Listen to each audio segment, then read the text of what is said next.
Қожамқұлайының тұрғындары, барыңыздарға Құдай Тағаламдың мейірімі, берекесі, жақсылығы болсын. Бүгін мына жер бетінде Аллах Тағаланың үйлерінен болған бір үй құрылып, бардығымыз ушул жерде чогулуп сүйініп тұрған уағыбыз. Құдай Тағалам қабыл қылсын. Мына ушул төрө атабыздың атын атап, Асанбек уулу абабыз жакшы бир мына мечит салып берген экен. Құдай Тағалам куттуу берекелүү кылсын.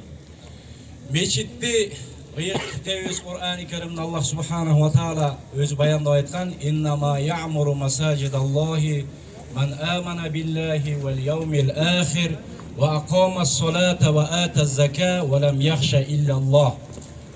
Мечитти ким салат, мечитти ким көгөртөт десе, 5 сыфатты, 5 нерсени Кудай Таалам Кур'анда айтып баяндаган. Биринчиси иннама я'муру масажидаллах ман амана биллах. Аллах Таалага ыйман келтирген адам биринчи мечит салат экен. Вал яумил ахир, ахиретке ыйман келтирген. Аллах Таалага бекем ыйман келтирип, ахиреттен үмүт кылган адам. Ва акамас-сала, намаз окуган. Ва атаз-зака, закетини берген.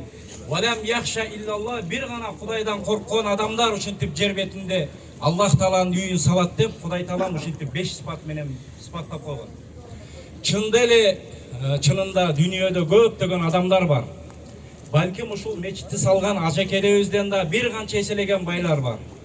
Долларлап, миллиардтаган долларларды кармап жүргөн адамдар бар, бирок Алланын үйүн азыркы айткандай сыпаттагы адамдар салат. Мына мен жакында Талас облусунан которулуп келдим.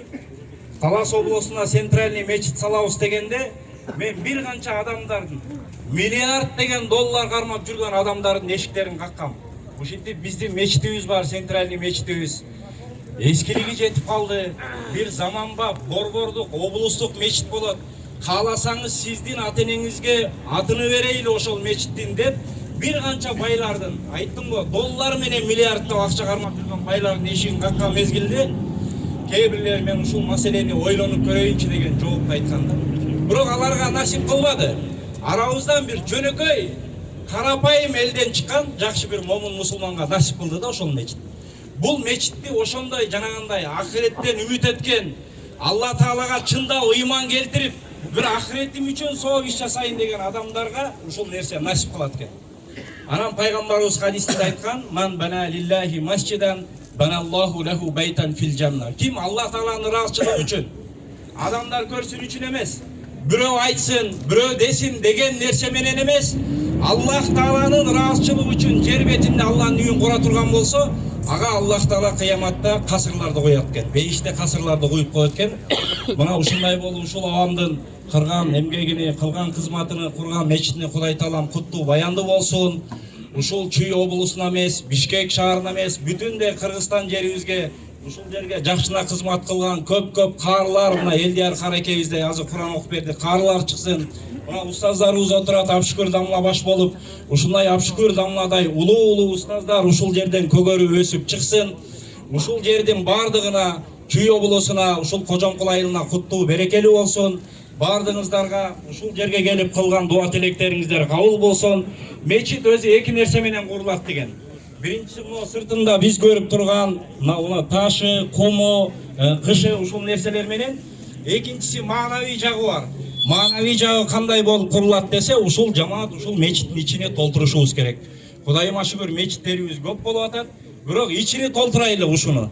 Мечиттин турганына сүйүнбөй, ичиттин ичиндеги жамааттын көбөйгөнүнө, жамааттын көп болгонуна, ичи дайым толуп турганына сүйүнө турган болсок, ошол жагына көбүрөөк аракет кыла турган болсок, Кудай Таалам бизге жакшылыктарын берет.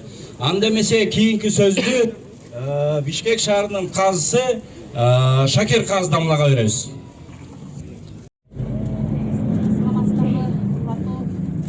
Кожомкул айыл аймагынын тургундары, урматтуу аксакалдар, урматтуу дин кызматкерлери, бүгүнкү ыйык мечитибиздин ачылышынын алдында турабыз.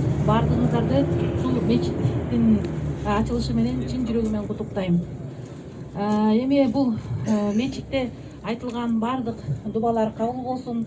Жаштарыбыз ыймандуу, ыймандуу, ар дайым мекенчил, ынтымакта болушсун.